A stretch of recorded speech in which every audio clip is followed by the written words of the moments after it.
Hey, what's up, moviegoers? So welcome back to another Wednesday movie review, Cinema Thursdays. Today's Cinema Thursdays is on WWC, aka World War C, which is directed by Mark Forster, and is based on the book of the same name. The short version of the cast is Brad Pitt, which plays Jerry Lane, Mirelle Enos, who plays Karen Lane, Daniela Kurtzes, don't really know how to pronounce the name, who plays Segan, one of the prominent army people. Famous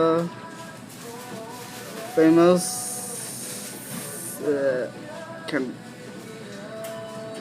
really read my writing at this point. Molkona, don't know how to pronounce that last name, plays Theory Umutoni,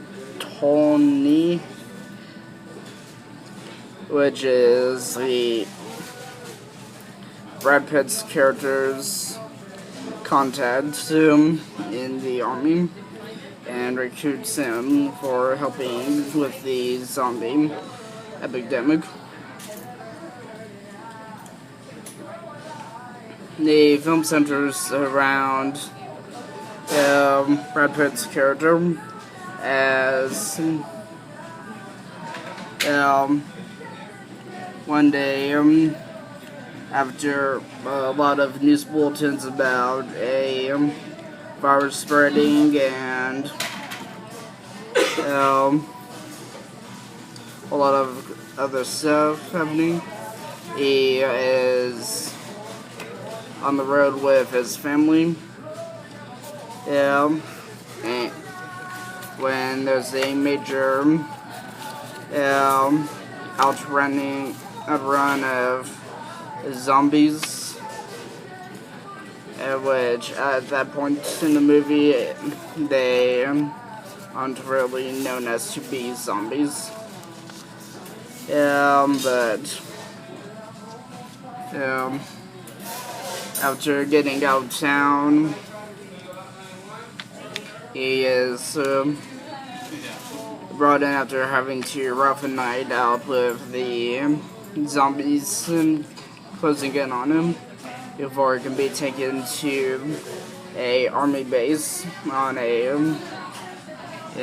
aircraft carrier, where he is recruited by his contact into helping find the source of the epidemic and stopping it, in exchange for his family to be taken care of and given a place to stay during all that.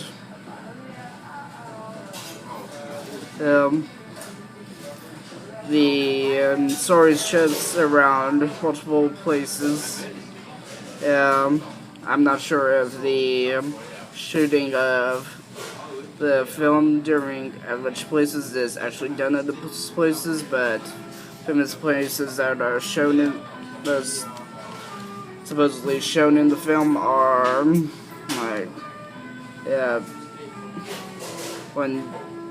Japan or something, Israel,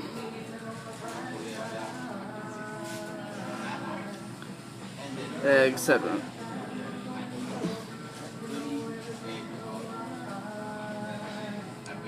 And they move about trying to find answers. Like, in one place they find out about when the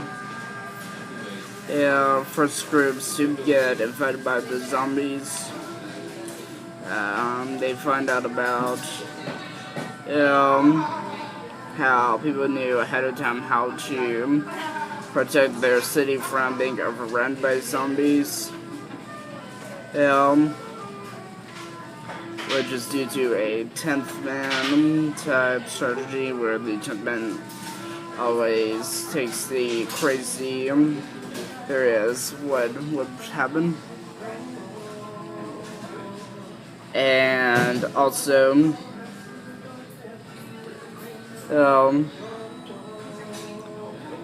it finds a way to help the people camouflage their scents with the zombies, which is actually part of the main things that I wanted to discuss in this review. The telltale ways to tell about zombies that's shown.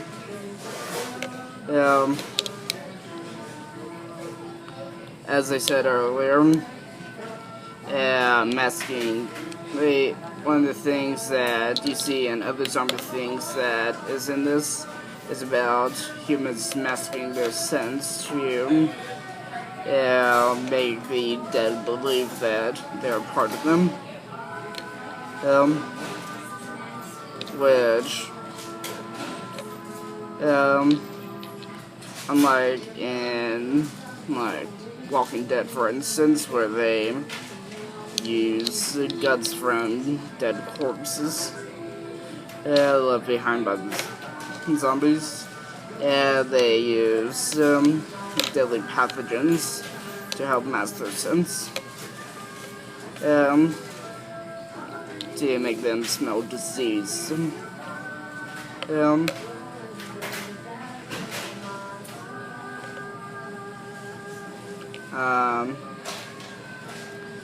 Other things include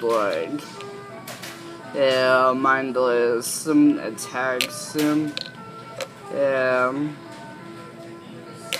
drawn in by sounds like gunshots, for instance, loud music,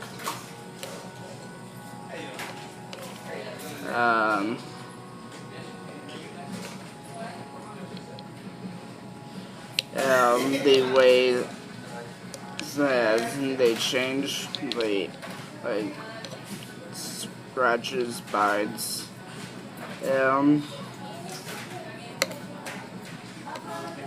those both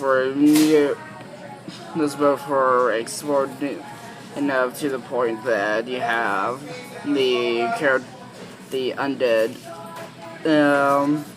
being warded off by the living, being covered from transforming any of the living by usage of padding and duct tape on the arms. Also, it shows about the transformation, which is sort of like a bite, and that's with the skin growing paler, the veins darkening, the eyes getting all glassy as if with cataracts, and then the newly transformed are shown to be all brainless and also part of a hive thing. If one is shot, then others will come. One is attracted by some noise, others will come.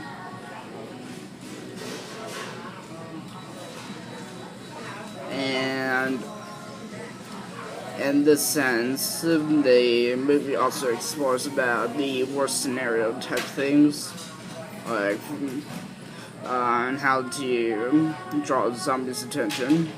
For instance, in Israel, one of the women there starts playing music very loud, and that draws a lot of zombies to overrun the city by climbing over the walls put around the city. And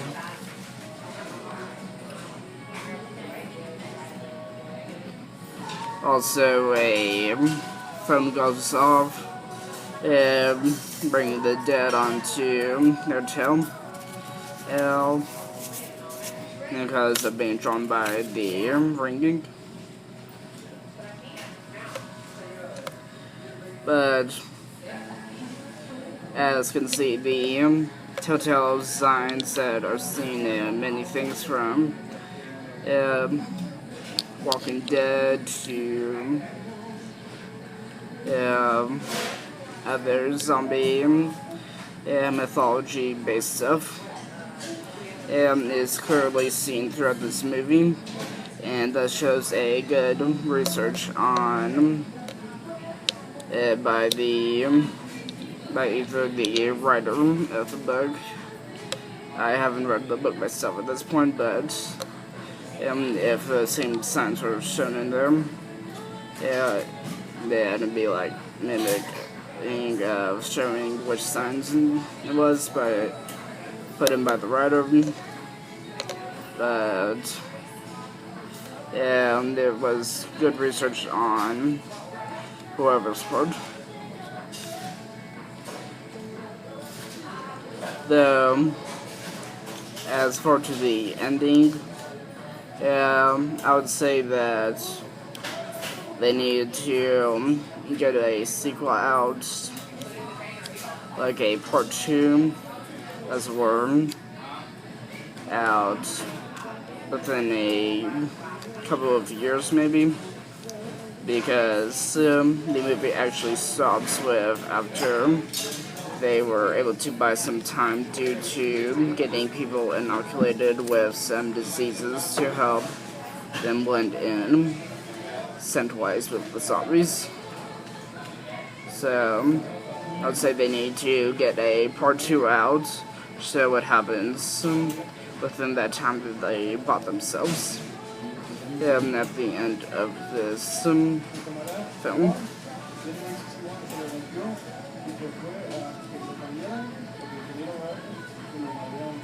But it was really a really interesting story, and has good research on the zombie mythology, telltale signs, and etc. And has some really great action in it, but I'd say that at the end of it, I felt like that I was left hanging with wanting to know, like how much time they bought, what they're able to do with it, where was the plague first started, and how. When will we get to see them get to the origin of it, etc. And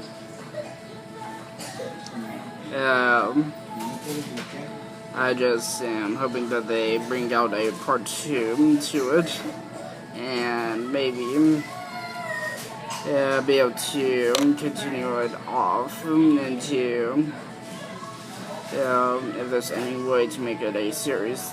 I would say that this movie would be good for that, but they need to get in a part 2 first.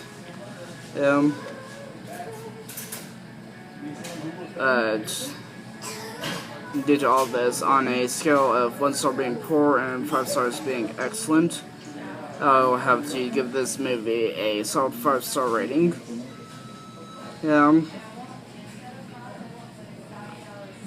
That's all for this week, moviegoers.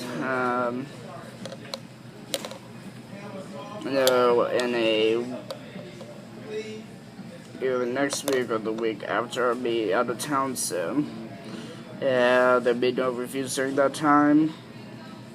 But I might be able to have some more content coming next week, depending on which week it is. And until then, have a great rest of the week, and catch you later, moviegoers. Bye.